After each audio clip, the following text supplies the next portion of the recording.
So be careful with the scores. So now what do you do? What do you do if the scores get so unbalanced and everything gets so out of whack? Well, then you got to do number 2. You need to learn how to keep the reset button handy. Now, when my son Philip was a little boy, I used to be a video game addict. And I loved to play video games. And I would play for hours. And I had the latest, greatest, whatever, boxes and stuff like that. And he would come up to me and say, Dad, can I play with you? Can I play too? And I'd say, sure. So I'd give him a controller, and I took the cord and I ran it back, but I wouldn't plug it in. He was a little boy. He didn't know. Oh, that's terrible. What would he think about that? It's going to be...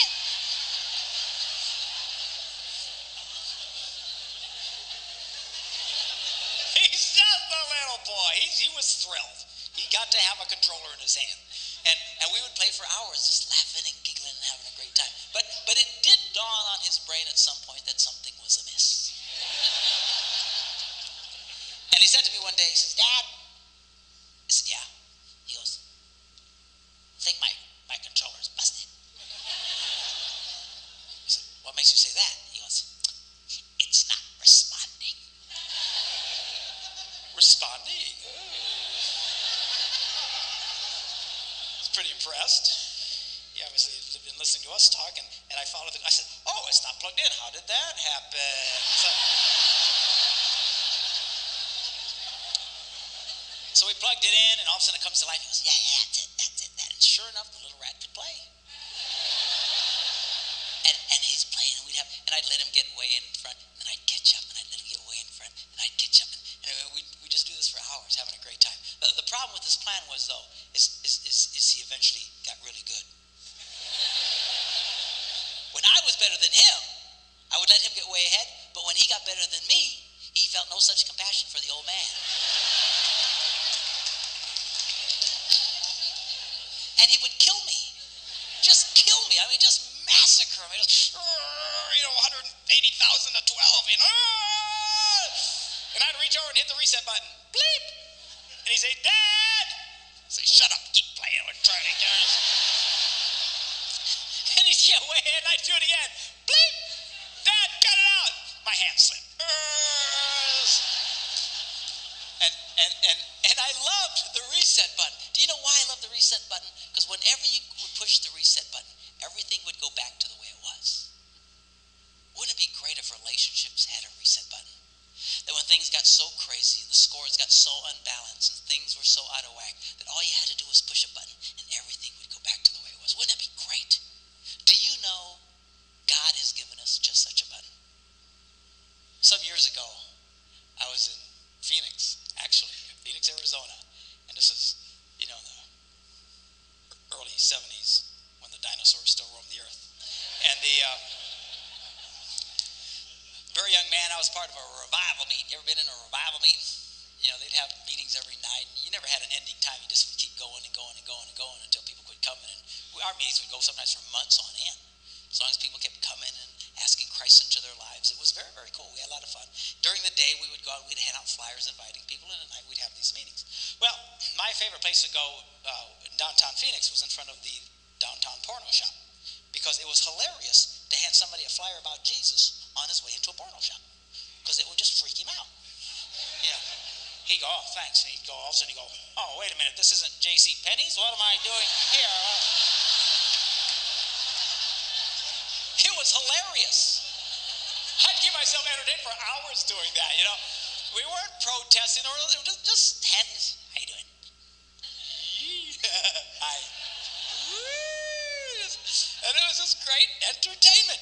But the guy who owned the porno shop, though, wasn't having nearly as much fun. And he was losing tens of thousands of dollars, and he thought we were never going to leave because there was no ending on our flyers, and we just kept going and going and going. And he became very desperate, and desperate people do desperate things. And this man hired a professional killer to come to the meeting to shoot the evangelist to get rid of us, so that after he would kill the evangelist, we would all freak out and leave town. Well, the perfect scenario would have been for, the evangelist always came out in the beginning and welcomed everybody, and as things were kind of settling down, he could have just boom, and in the confusion taken off. But this particular night, I'll never forget it, the the evangelist calls us over and says, "Hey, you guys," he says, "I don't feel so good." He says, "Something's wrong." He says, "Can you start without me?" And we said, "Well, yeah, sure." So we start without him. So, which is really kind of a drag if you're a killer. Because, revival meetings don't exactly go with your mojo.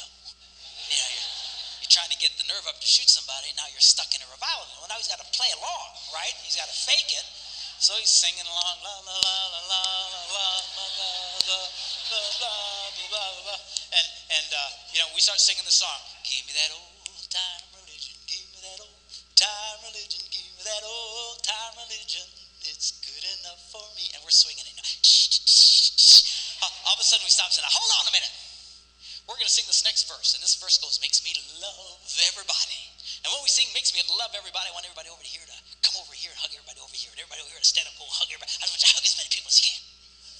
So we start singing. Now this professional killer is being accosted by all kinds of people.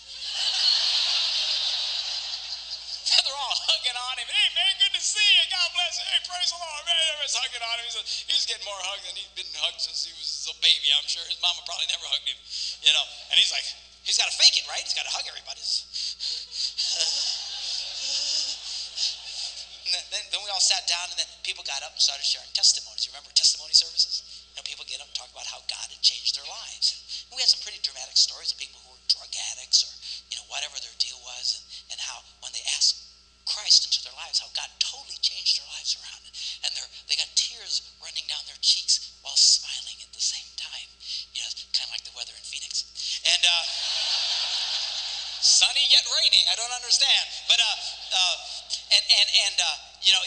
it was so powerful, and he's just listening to all these people. Then finally, the evangelist comes out. And by this time, the guy is frozen. He cannot act. He's in a state of shock. And this evangelist starts preaching what all evangelists preach. The fact that God loves us. He loved us so much, he sent Jesus to take our punishment.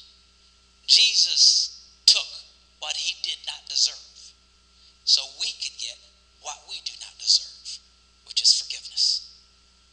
And when he got to the end, he did one of these Billy Graham things where he said, "If you want to ask Christ in your life, I want you to walk down to the aisle, and we're going to pray for you." About 150 people stood up and came down to the front. And in the midst of this group of people came this professional killer. And when he got up there, he fell on his knees. And he started crying. He says, "I can't do it. I can't do it. I just can't do it." And the counselor next to him said, "Sure you can."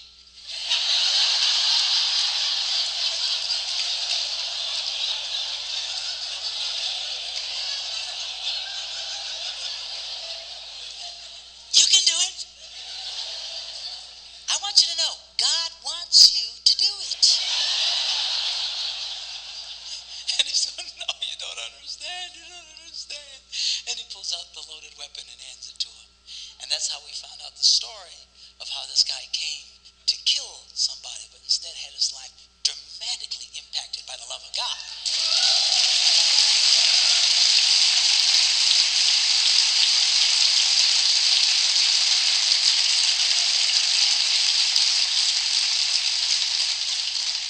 Now, you may not hire a professional killer, at least I hope you don't. But the truth is, when somebody hurts us, we want them to pay. So our version of making them pay is we get bitter and unforgiving. I'm not going to forgive you. The problem is the only one it hurts is the person who doesn't want to forgive. Unforgiveness is like taking poison hoping the other guy will die.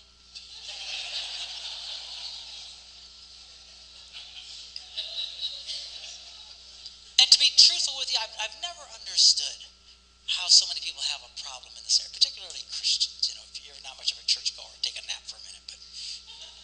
But you Christians, this is Christianity 101. This is as foundational as it gets. Jesus taught us basically this: if you don't forgive people, God won't forgive you.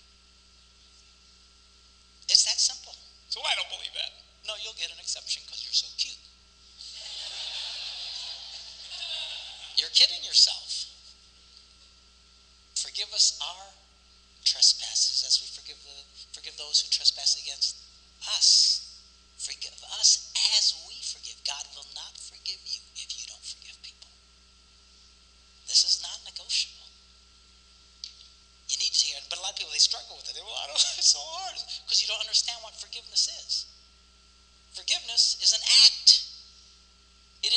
emotion has nothing to do with your emotions. You might feel the pain of what that person did to you till the day you die. Has nothing to do with forgiveness.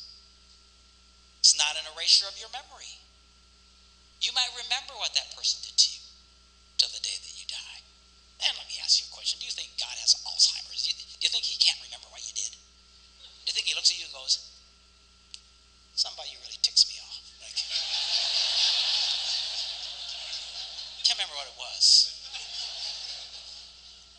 He throws in what he calls the sea of his forgetfulness. He doesn't have Alzheimer's. He just will never bring it up again.